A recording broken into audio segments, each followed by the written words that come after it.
Les actuacions tenen com a finalitat recuperar l'equilibri i les condicions ecològiques de rius i zones pròximes a les riberes.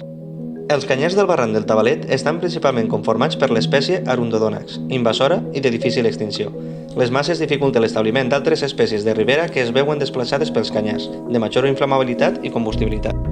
Durant el procés de neteja, s'elimina la part alta de la canya. S'arrenca el rizoma fins a una profunditat de 50 centímetres mitjançant punxada creuada. Després d'això, una màquina de cadenes amb cap d'excavació remou la capa de 50 centímetres extraint el rizoma.